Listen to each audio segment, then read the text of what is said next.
Digicast Negros 10, ang top 10 nga balita sa Negros Island Region, ang amon idulong sa inyo. Kagyari nga atong top story subong adlaw, June 30, 2026.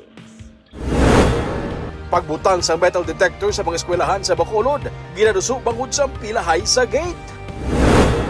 Probinsya sa Negros Occidental, ginpaidalom na sa state of calamity bangod sa RSSI infestation sa katubuhan. Grade 8 student, pinasod matapos mabunaan sa grade 7 nga estudyante. LPA, ginapaabot nga mga isa na kabagyo, maulanon nga panahon, ginapaabot sa Visayas. Kag sa Good Vibes, may fish landing center na sa Bantayan Park sa Baguio City. Inatanan sa Digicast Negros 10.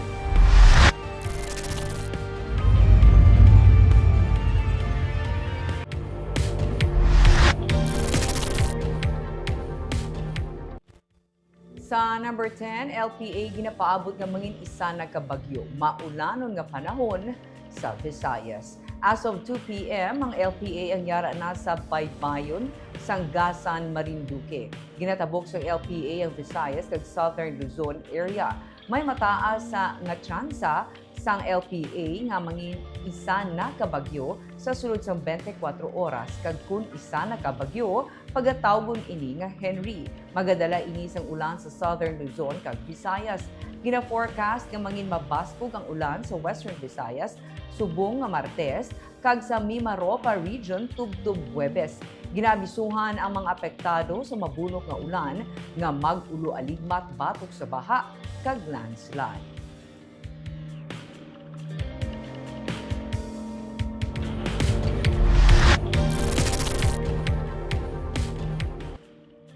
Sa number 9, 25 ka volcanic quakes na record sa Canlaon. Wala na sa banaag nga nakita.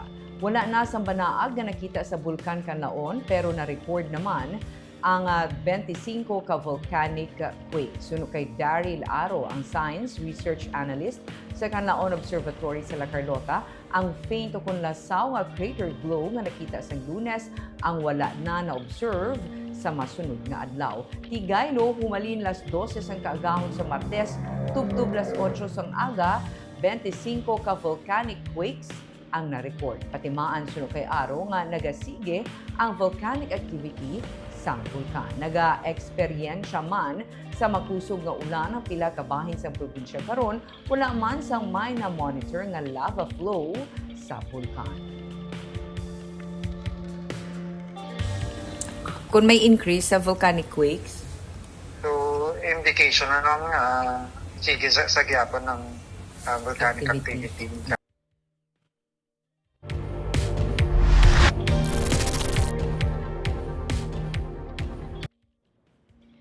Sa number 8, madanlog kag lunangon nga alagyan ginareklamo sa mga residente sa Vista Alegre sa Bacolod.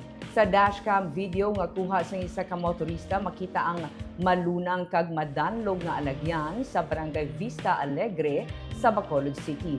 Ini ang ginareklamo sa pila ka mga residente matapos nga nagaserbe ini bilang temporaryo nga alagyan samtang nagapadayon pa ang reconstruction sa porsyon sa Hernaez Street, Pacatubanga, Vista Alegre. Sanig sa mga post sa mga residente sa social media, nangin problema sa mga ginikanan ng alagyan bangod masami nga nagakaagsikan sang lutap ang uniforme sang ilang mga estudyante nga padulong pa lang sa eskwelahan. Delikado man suno sa ilang paglabay sa mga motorsiklo bangod kun mag-ulan, madanlog ang ini nga alagyan. Nakadangat na sa igtalupangod sa syudad ang reklamo sa mga residente. Ginklaro ni Bacolod City Administrator Attorney Mark Steven Mayo nga ang proyekto ang hindi iya ka syudad kundi iya sa Department of Public Works and Highways. Gilayon man nga nagpangabay ang syudad sa DPWH nga isuryahon ang MKU Construction and Supply nga amo ang contractor sa proyekto nga pangitaan sing iban nga alagyan ang mga residente. Suno kay Bacolod City Mayor Greg Gasataya, wala nag-coordinate sa syudad ang contractor rason nga wala mapangitaan sang maayo nga alagyan ang mga residente. Natala na nga makigsapol ang City Engineer's Office at contractors sini nga adlaw. Nagsugod ang nasambit nga reconstruction sa dalan sa Hunyo 17 kag natala na nga matapos sa Disyembre 14 sini nga tuig.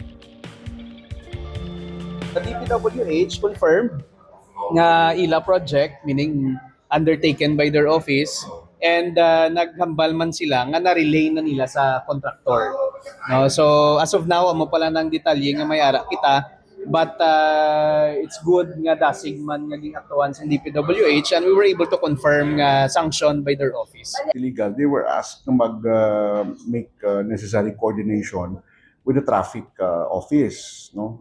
Kaya may dalan nga maapektuhan, so ang flow apektado gid, but it would seem kay na nga they just did it on their own, no? Ang construction company, although makadto man this afternoon ang city engineers kag mag-validate further, kay kung wala sang coordination, hindi man kami kabalo kung na may mga gina-implement bala nga mga projects such as that, no, nga diri mo ginpaagi sa lunang tinagainulan, so it's really messy.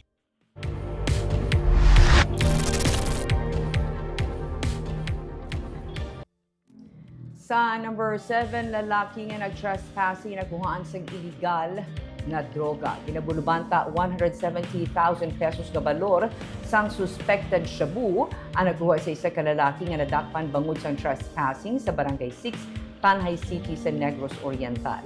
Ginkilala ang suspect kay alias Lou, 37 anyos, taga Barangay 4 sa Tanhay. Nagtawag sang pulis ang isa ka persona matapos magsulod sa ilabalay ang suspect. Gindakop sang nagresponde nga pulis ang suspect kag sang ginrikisa nakuhaan siya sang 25 grams ng ginasuspetsuhan shabu.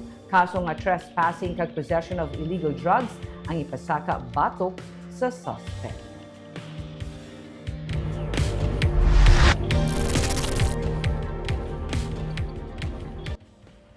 Sa number 6, duha pilason sa Rumble sa basketball. PNP istriktuhon ang pagbantay sa mga liga. Duha ang pilason lakip na ang Barangay Tanod sa nagluntad nga kinagamo sa basketball game sa Barangay Granada sa Bacolod City.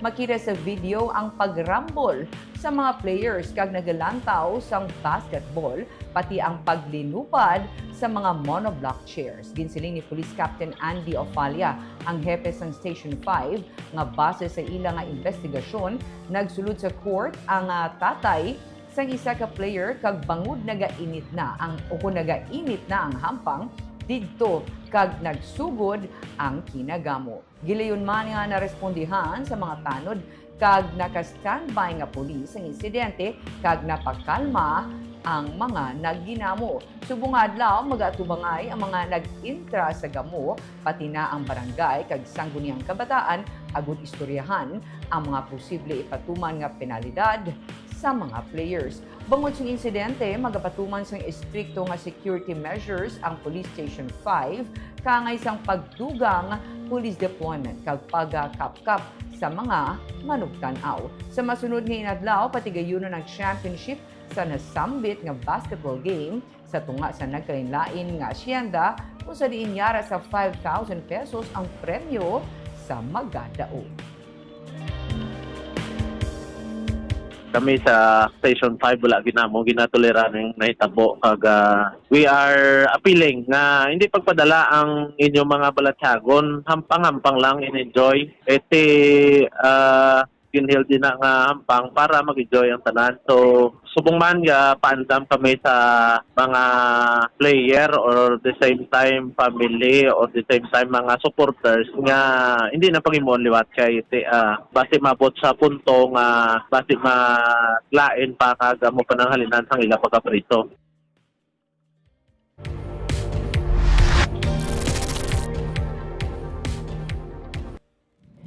Sa number 5, Lolo missing matapos maanod sa baha. Nagpatigayon sa search and rescue operation ng Philippine Coast Guard sa senior citizen nga nadula matapos ginanod sa makusog nga baha sa Purukwan, Barangay Malo sa Banong San Siato, Negros Oriental, pasado 5 Lunes sang hapon.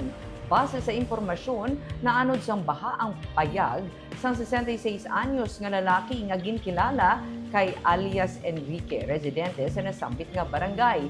Ginapatihan nga yara ang tigulang sa sulod sang payag kag nadala man sa makusog nga bulyada sang tubig. May karabaw man nga napatay matapos ginanod sang baha. Nagtupa sang Lunes ang hapon ang mabaskog nga ulan sa Siaton kag kaipi nga mga lugar rason sang pagbaha. Sini nga Martes, suspendido ang tanan nga klase sa tanan nga levels sa Siaton kag Zamboanguita, Negros Oriental bangod sang pagbaha, landslides kag malain nga tiyempo.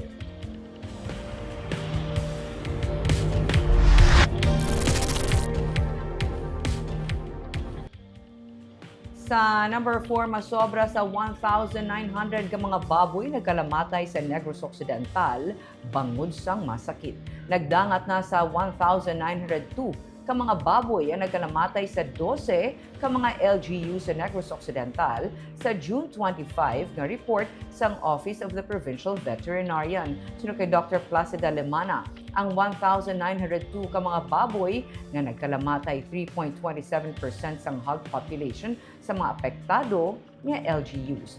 89 ka mga barangay ang nalakip nga apektado sa 12 ka mga LGU. Klaro ni Lemana, ang mga nagkalamatay nga baboy hindi man tanan ma-relate sa African swine fever bangod wala man nakapatigayon sang testing. Ang mga nagkalamatay ginlubong na kag ang iba naman nag-panic selling sa sitwasyon.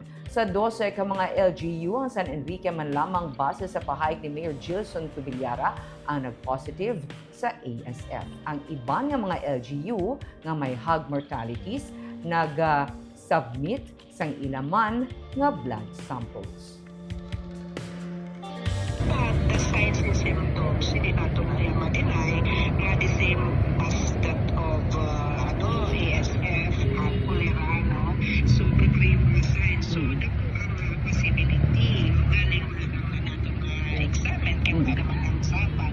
That's why, nag-adapt lang si protocol to arrest ang pag-spread sa mga deaths, no? So, advice niya, may advisory siya.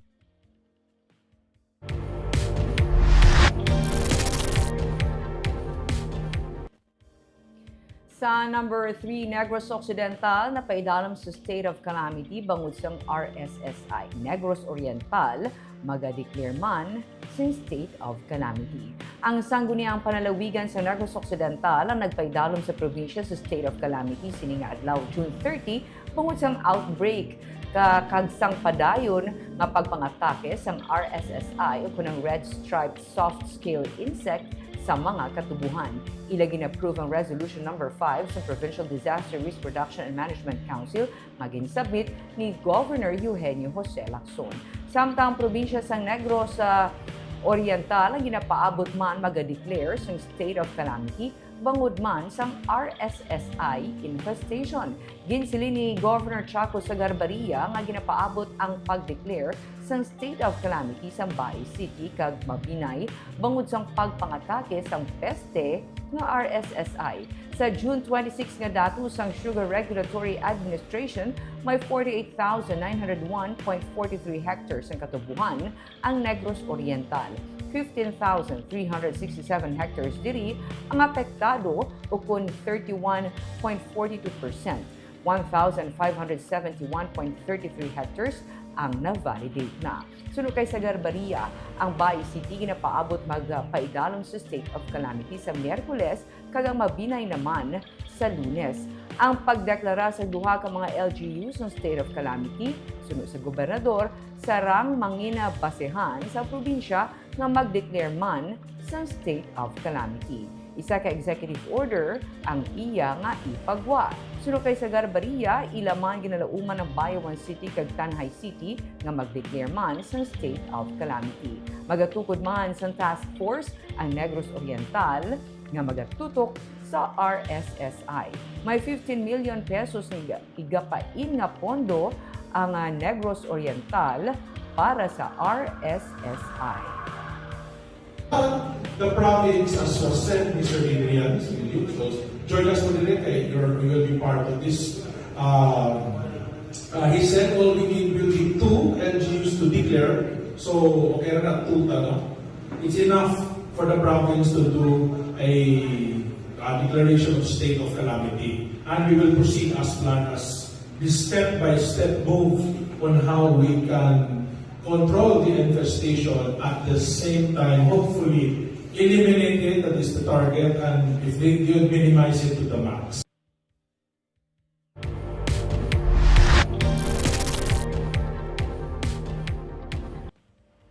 Sa number 2, grade 8 student pilason matapos mabunan sang grade 7 nga estudyante. 50 metros gikan sa main gate sang Sumag National High School na bunan sang isa ka 12 anyos nga grade 7 student ang 14 anyos nga grade 8 student Lunes sang hapon. Ginsiling ni Police Lieutenant Wilson Aguilar, ang Deputy Commander sa Police Station 9, sandig sa ila investigasyon, nagkinapungulay ang biktima kag ang suspect sa gwa sa eskwelahan sa wala pa matumod nga kabangdanan. Sa natumba na ang suspect, nakapulot ini isang matalom nga bagay kag gilayon nga nabuno ang biktima nga nakaangkon sang pila sa kamot kag lawas. Matapos ang insidente, nagsungka ang 12 anyos nga suspect sa Police Station 9. Ang biktima ang gilayon man nga gindala sa ospital kag yara na sa karon sa maayo nga kahintangan. Sunod kay Aguilar, nakighinon-ano na ang kapulisan sa pamunuan sa Sumag National High School agod mapabaskog ang pagbantay sa mga estudyante kag malikawan ang kaangay sini nga insidente. Samtang nagapahanumdum naman ang Department of Education sa mga ginikanan nga bantayan kag tudloan sa maayo nga pamatasan ang ila mga kabataan. Ilabi na nga halos tanan nga insidente sa Bacolod City ang nagakatabo sa gwa sang mga eskwelahan. Inakabig man sa DepEd nga alarming ang sunod-sunod nga kaso sang kalakasan sa tunga sang mga estudyante.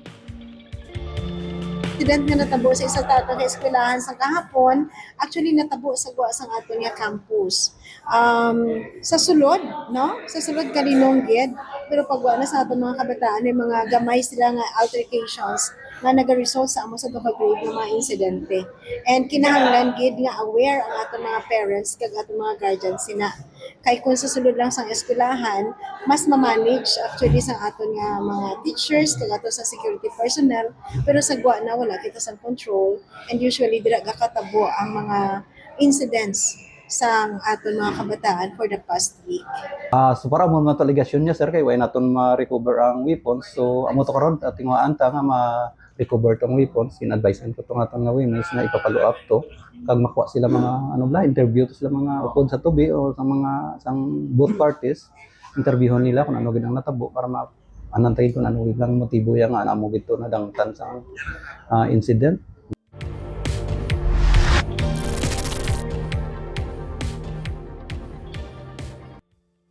Kag sa number 1, pagbutang sang metal detector sa mga eskwelahan sa Bacolod, ginaduso. Amo sini ang sitwasyon sa gate sa mga eskwelahan, ilabi na kun aga. Gina-isa-isa inspect ang bag sa mga estudyante, gani malawig ang pilahay. Masami late na makasulod sa klase ang mga estudyante. Bangod abi sa sunod-sunod ng mga insidente sa kalakasan nga nagakatabo sa gwa kag sulod sa mga eskwelahan, ginpabaskog sa Department of Education ang pag-inspect sa mga unod sa bags sa mga estudyante kung magsulod sa eskwelahan.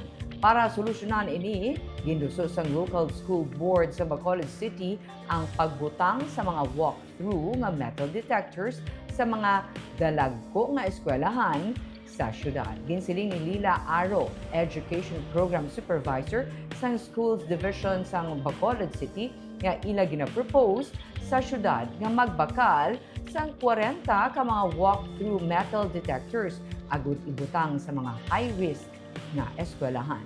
21 diri ang sa elementary schools, samtang 19 naman sa high schools. Ginklaro ni Aro nga prioridad sang DepEd nga mabutangan sang walk-through metal detectors ang mga eskwelahan nga may masobre sa 2,000 ka mga estudyante, ilabi na ang yara sa mga high-risk areas. Ginatutukan naman ni Bacolod City Mayor Greg Gasataya ang posible nga mga tikang sang syudad para sa ikaayos ang mental health sang mga kabataan.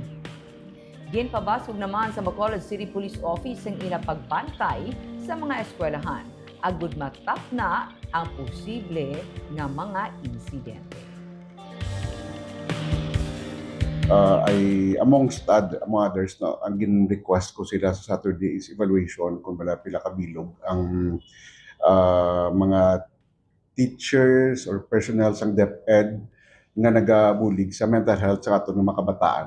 No? I think the approach here should be collective kag general lang, hindi lang isa ka aspect. No? So, maging submit sila sa akon today, i-review pa niya namon kung pila ka mga psychologist or guidance counselor for that matter ang assigned sa kada elementary as well as high school. Kung ano ang need pagid nga pwede man nga ma-reinforce ang syudad, no, kiti kinahanglan gid nga mabuligan kag makahimo sang dugang nga support ang syudad sa mental health sa atong kabataan. Tatlo ang gate, for example, ang pinatakad ako is Bacolod City National High School.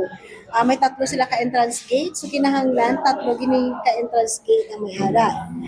2 for the junior high school and 1 for senior high school. Tanang schools, kamo selected na. Actually, ang ato nga scanner, no, ang ato nga scanner, tanay nga schools, 100%. The mayor now is proposing to buy 291 metal scanners. For walk-through nga scanner, may ara kita population nga number. So, ang may ara population nga 2,000 and above, tanan butangan.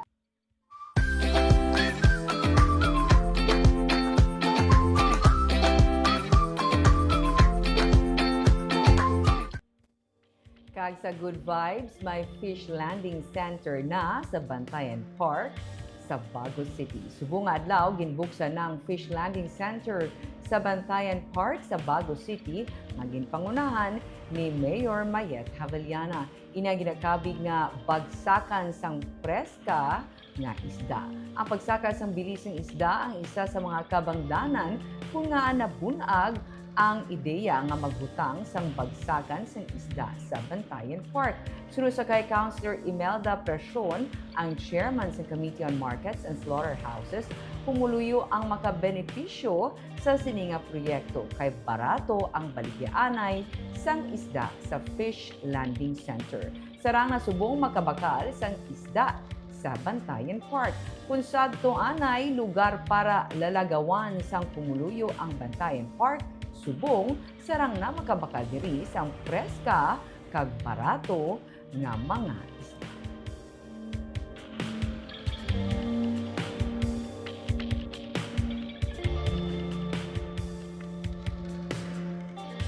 Kag antes kita mag-shout out sa ating mga live viewers, atong ginaklaro ang atong report nga apesar sa maulanon nga panahon, wala sang may na-monitor nga lahar o kon muddy stream flow sa mga area sa palibot sang Bulkan Kanlaon. Kaga shout out sa ating mga live viewers kay Mating Gears. Good afternoon, Digicast Negros watching from Victorias. Jessery Garucha Hevero, maayong hapon ka Digicast Ma'am Barbara kag sa tanan nga staff sang Digicast Negros. Gloria Bantigue, good afternoon, Digicast NIR. Kag Ma'am Barbara Mijares, watching from Pulupandan. Of course, hi kay Sir Romel Mahilong Galio. Permi si Sir Gatanaw sa atin. Also kay Sir Andre Tahonera, good afternoon, Digicast Negros. Kag Ma'am Barbara Mijares, watching from Nokpo. Hello sa tanan nga taga Nokpo. Shona Evangelista Caredo, maayong hapon, Digicast Negros, watching from Singapore. Mirna Garrido Clavel, good PM Digicast NIR, and Ma'am Barbara watching from Bacolod City. Jocelyn Loquero, maayong hapon, Digicast team, watching live from Hong Kong. Nena Yochana, kapikat sa gakatabo sa iban nga lugar and parental involvement sa kabuhi sang ilang kabataan kinahanglan gid para may giya ang ila kabataan. Reaksyon ni Ma'am sa aton nga story sa parte sa mga kabataan, mga minors especially, nga nagkaka-involve sa mga kalakasan. Of course, hi kay Ma'am Cheryl Tondo, si Ma'am Principal niya sa Negros Occidental High School.